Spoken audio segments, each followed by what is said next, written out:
Los contornos del debate, historia serial, cuantitativa y cliometría. La historia cuantitativa está actualmente de moda, tanto en Europa como en Estados Unidos, escribió François Furet en Annales a principios de 1971, en lo que sería un primer balance explícito de la historiografía cuantitativa de ambos lados del Atlántico.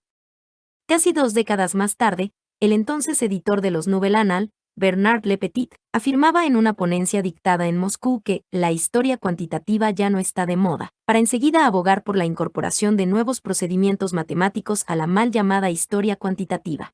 ¿Qué pasó entre la moda pública de la historia cuantitativa y su rehabilitación reciente? ¿Qué efectos tuvo la moda en los comportamientos de largo plazo? Más precisamente, ¿qué se designa como historia cuantitativa y cuál es su amplitud conceptual y metodológica real? Para responder a ello, quizá debamos retroceder 3 décadas en la discusión historiográfica, retomar los conceptos originarios, explorar los desarrollos ulteriores y hacer justicia a ambos dictámenes sobre la cuantificación histórica. Es necesario emplear 2 criterios para establecer el auge y el desuso de la cuantificación: su utilidad instrumental y su pertinencia en el análisis de los historiadores en temáticas e intereses. En los orígenes de esa moda están 3 corrientes historiográficas: la historia cuantitativa, la serial y la econométrica, y 2 oficios entrelazados y reñidos, el de historiador y economista, procurando a la vez diferenciación y comunicación. Dicho de otra manera, con un lenguaje común, la cuantificación, la historia emprendida por economistas se enfrentó a la economía del pasado vista por los historiadores.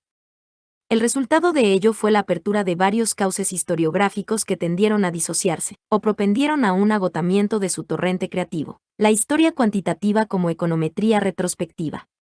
En esta historia, el primer impulso provino de los economistas interesados desde los años 20, en el estudio de los movimientos cíclicos de la economía: Juglar, Kitchin, Kondratiev, Kuznets y Schumpeter, entre otros. La respuesta no pudo ser menos creativa, con los trabajos de Hamilton, Simian, Meubret, Labrousse y Villard. Con ellos, la historia adoptó el arsenal técnico de las series temporales, planteó sus problemas, e identificó la peculiaridad de la coyuntura y el ciclo económico en el pasado.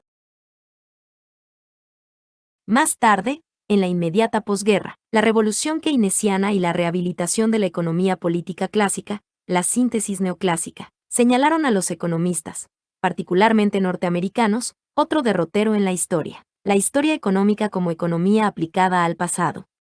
Desprendieron de la moderna teoría económica problemas, temas e instrumentos de análisis, siendo su principal innovación el examen deliberado del pasado bajo la prueba de hipótesis contrafactuales. Esto es, someter a verificación empírica a los juicios valorativos relacionales de los historiadores, para pasar a mostrar su inconsistencia. La réplica del historiador, en cierto modo tímida, centró sus reservas en un plano metodológico. Señaló el anacronismo y la impertinencia del sofisticado instrumento analítico, aunque no dejó de apreciar la idea de lo contrafactual como test histórico. A pesar de ello, dejó solo en los economistas su ejercicio. Los cliómetras no lograron infiltrar a los historiadores, y prácticamente optaron por crear su disciplina aparte, la cliometría económica, que sin embargo se ha extendido exitosamente. De vuelta en Francia, hacia los años 60, el propósito de generar una interpretación empírica del crecimiento económico moderno condujo a la nueva aplicación retrospectiva del análisis matricial del Producto Nacional, a la medición sistemática del producto y la distribución del ingreso nacional, la llamada historia cuantitativa, por sus promotores, Marchevsky y Tautain, y econometría introspectiva, por sus detractores, Villard y Chaunu. La contestación de los historiadores, de nueva cuenta, tuvo una expresión creativa: la medición serial, no solo económica, sino también demográfica y social. Por consiguiente, la construcción de modelos empíricos sobre el pasado no solo debería incluir pulsaciones económicas, sino también su respiración social y sus mutaciones demográficas. La historia serial debía ser útil y a la vez integradora. Sin embargo, en estas propuestas historiográficas, pendulares en su diálogo, hay claves importantes que explican su falta de correspondencia. Primero, el lenguaje, las matemáticas y su sintaxis, la cuantificación, no se corresponden. Hay una gran diferencia entre medición y cuantificación, entre registrar y elaborar conceptualmente el dato, entre tomar el pulso y caracterizar la estructura económica o social en su movimiento. No tiene el mismo significado trazar el curso coyuntural de variables, que formalizarlas en un modelo de relaciones recíprocas cuantificables. Segundo, la reconstrucción empírica del pasado entre historiadores y economistas refleja dos actitudes epistemológicas diferenciadas, ya que mientras los primeros enfatizan la calidad histórica del dato, los segundos procuran la coherencia de los registros con el modelo a ensayar.